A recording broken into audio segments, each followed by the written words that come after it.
All right, so it's disappointing that session ended early, leaving really important legislation to die because the majority party just had to stick it to voters. When your commitment to undermining democracy is greater than your commitment to carrying out the will of the people, you're in the wrong line of work. It's especially a shame that Senate Republicans chose to blow up session because until this point, it had been a fairly productive session, at least by recent standards, which the bar is low, of course.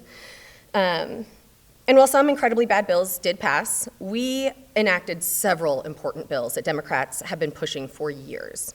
A few of those include outlawing child marriage, stopping the state from swiping the federal benefits of foster kids, expanding the circuit breaker tax credit for elderly and disabled homeowners and renters, eliminating sales tax on period products and diapers, and enacting the Crown Act to stop hairstyle discrimination. I'm proud of the hard work that our caucus put in on these and other issues, for years in some cases. To finally get them across the finish line is a huge win for Democrats. As to the two issues that the Senate decided to shut down session over, their victories will be short-lived. And the consequences for their actions are likely to bite them hard. The deceptive ballot language for HJR 73 will get struck down by the courts for flat-out lying to voters, as will SB 22, which Republicans passed to try to limit judicial involvement in ballot language challenges. So when HJR 73 goes before voters with honest language that asks them to repeal their current rights to reproductive freedom and ban abortion, it will get destroyed at the ballot box. As to the voter-approved earned sick leave law that Republicans just repealed, they probably just guaranteed that in a couple of years, voters will add sick leave requirements to the state constitution so lawmakers can't so easily get rid of them. The session may be over, but House Democrats' work begins now to make sure that voters understand who's fighting for them. Happy to take questions. Okay, the House did not take up and pass Senate Bill 10, which removed a lot of sunsets on legislation, including both the FRA, but also the sunset on the ban for transgender minors to play sports and also access to good-for-me care. Thoughts on that didn't make it across, because that is something the Democrats really like in there and something that they do not. Absolutely. The FRA is an incredibly important piece of legislation to get that shored up so that we don't have to have a sunset and we don't have to come back every few years. But we are not up against a deadline there. We can come back next year and try it again. More importantly to us, the bad stuff in that bill died. Do you have thoughts on what, if any, y'all should be back here for in special session in the next few months? Well, I've been hearing a lot of rumors circulating, and we never know what to believe in this building, of course, but what I have heard is that the governor is interested in calling a special for the stadium issue. I worry that the governor may have missed the one shot that he had to get this passed this week. I think that it was truly legislative malpractice to keep everything so close to the vest and not include anyone in the legislature truly, most of us at least, in the conversation. So if I had to guess, we would be coming back for that, but I would warn the governor that he's likely to not have as much support in our caucus as he did yesterday. Who committed the legislative malpractice? I would say that would be Governor Kehoe. The Senate obviously discussed the stadium bill on Tuesday, but there was a lot of heartburn, including from Senate Appropriations Chair Lincoln Huff, that there was an ask to spend, down the road hundreds of millions of dollars for a stadium when House Bill 19 died. Is it kind of the view of your caucus that that would be a condition that you would want to see House Bill 19 and the stadium considered together in special session? Absolutely. I think that that would help our caucus. It'd be an easier pill to swallow if we were able to revive the projects in HB 19, certainly. The other thing, too, is obviously there were a lot of Democrats that voted for the stadium bill.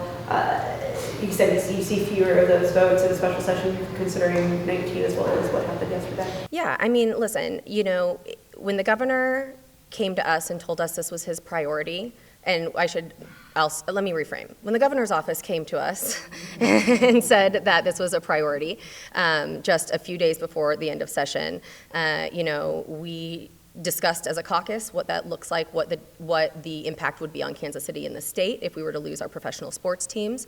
And in good faith, a lot of us put our support behind that piece of legislation. We now are tasked with going back to our communities, our districts, and answering to our voters about that issue. And I think that the governor made it pretty clear yesterday that this is not his highest priority. If it was, he probably would have been able to keep the Senate in some level of peace. That didn't happen. The Senate blew up, and here we are. And if they want to take another bite at the apple, I just think it's a bigger uphill battle.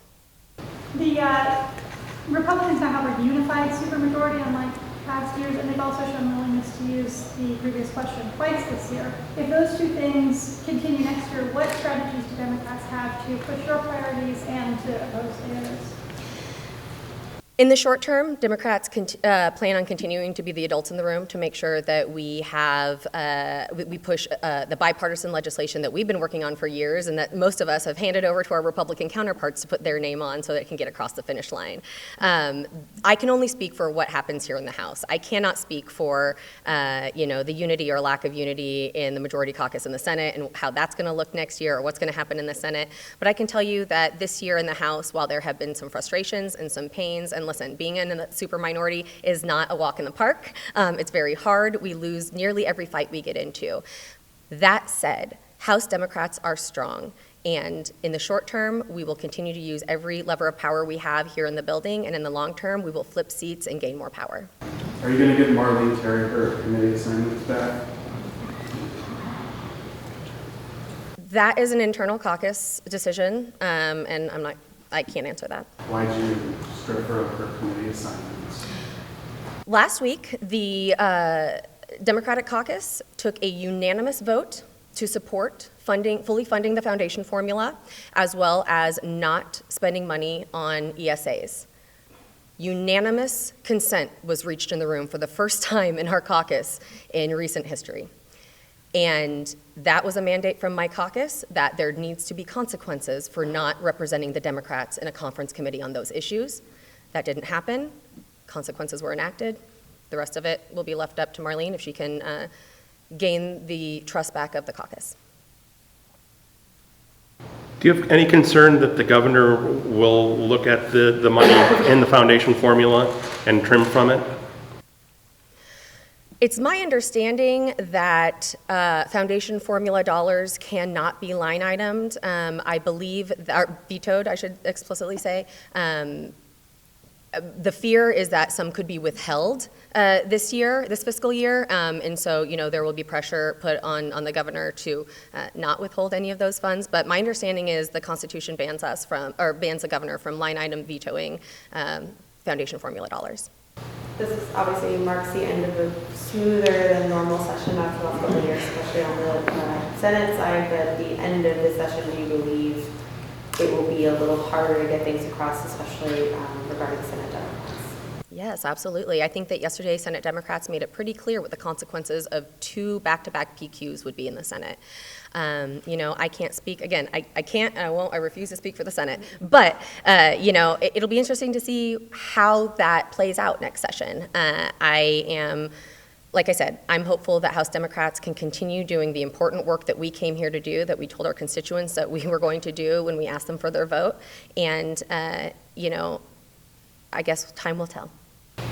Regarding HJR 73, you mentioned kind of court scrutiny on the language. Are you expecting particular scrutiny on the fact that the language doesn't say ban most abortions, or is it more the language related to transgender minors? I think both pieces are incredibly important to note. I think that when you have ballot language for an abortion ban that tells voters that it's giving them rights, or access. I think that's incredibly misleading, but I think most egregious is throwing trans kids under the bus so they can pass an anti-choice piece of legislation. I think that Missouri voters deserve to understand what they're voting for when they go to the ballot box, and I think ballot candy has no place in the process. Do you have any thoughts on which ballot it would best serve the caucus to have it be on if it's not November of '26? You know, what I will say is what happened yesterday was so egregious that I would argue that it doesn't matter when this election is, that Missouri is going to show up and explicitly tell this legislature where we stand on an abortion ban. Are they going to vote for Democrats at the same time now?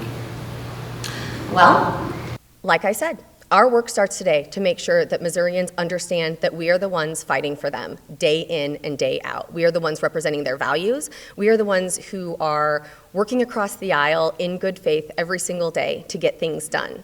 The majority party pitches fits. They close down session. They refuse to compromise. They refuse to come to the table. They blow up negotiations. That's not what the Democrats do, and we will continue sharing that message with voters until it breaks through and until they start voting for more Democrats. Anything else?